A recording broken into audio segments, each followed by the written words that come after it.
বলে ফেরেশতারা তোমরা সাক্ষী থাকো যে সকল বান্দারা বসে আল্লাহর নামের জিকির করে আল্লাহকে ভয় করে আল্লাহর জান্নাত চায় জাহান্নাম থেকে বাঁচতে চায় ওই সকল বান্দাদের জীবনের গুনাহ আমি আল্লাহ মাফ করে দিলাম। আমি আল্লাহ রাব্বুল আলামিনের সকল বান্দাদের জন্য জান্নাত দিয়ে দিলাম। বলুন সুবহানাল্লাহ।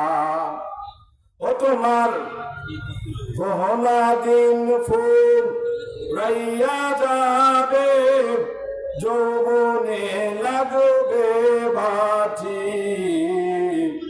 ওই যে দেখো ডাকিতেছে তোমায় কবরের মাঝি ওই যে দেখো ডাকিতেছে তোমায় কবরের মাঝি ও তোমার গহনা দিন ফুল রাইয়া যাবে যৌবনে লাগবে বাজি ওই যে দেখো ডাকিতেছে তোমায় কবরের মাঝি ওই যে দেখো ডাকিতেছে তোমায় কবরের মাঝি সন্ধ্যার আগে যেদিন ডুবিবে বেলা এক পলকে ভেঙে যাবে দেখো রঙেরি মেলা সন্ধ্যার আগে যেদিন ডুবিবে বেলা এক পলকে ভেঙে যাবে তোমার রঙেরি মেলা কাহারে দিবা তুমি জোরে ধমক কারে দিবা তুমি জোরে ধমক তার মাথায় ভাঙবা লাঠি ওই যে দেখো ডাকিতেছে তোমায় কবরের মাটি ওই যে দেখো ডাকিতেছে তোমায় কবরের মাটি। কথা বলেন ঠিক কিনা? শুন খবর পেয়ে আসবে আত্মীয় স্বজন তোমার চারি পাশে বসে তারা করিবে কন্দন। কথা বলেছি কিনা?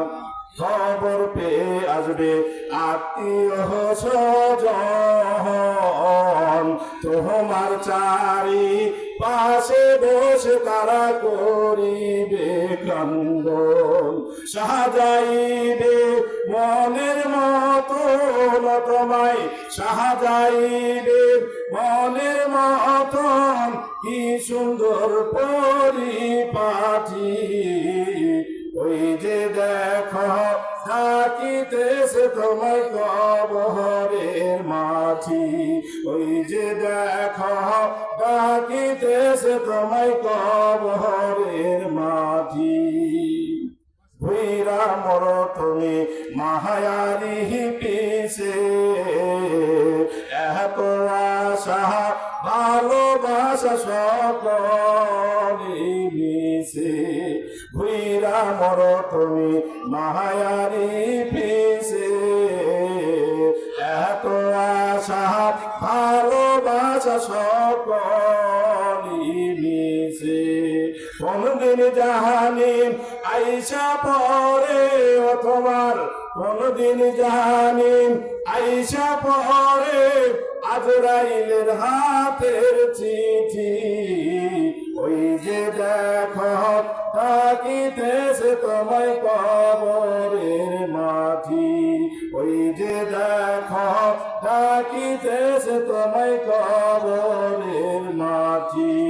ও থাকে আমার মুসলমান ও পর্দার আলেম মা বোনেরা আপনাদের সবার হাতে পায়ে ধরে রহমাতুল লিল আলামিন বিশ্বনবী বিদায় হজের ভাষণের সময় লক্ষ লক্ষ সাহাবীদের সামনে একটা কথা শেষ বক্তব্য তিনি বলছেন তারাক্তু ফীকুম আমরাইনি লাম তাদিল্লু মা তামাসসাকতুম ফীহিমা কিতাবাল্লাহি ওয়া সুন্নাত রাসূলিল্লাহ। আমার আপনার দরদি নবী রহমাতুল লিল আলামিন শেষ ভাষণে বললেন এ আমার সাহাবীরা আমি তোমাদের মাঝে এমন দুইটা জিনিস রেখে যাচ্ছি এই দুইটা যদি আমল করো তাহলে কখনোই প্রভ্রষ্ট হবে না। একটি হলো কোরআন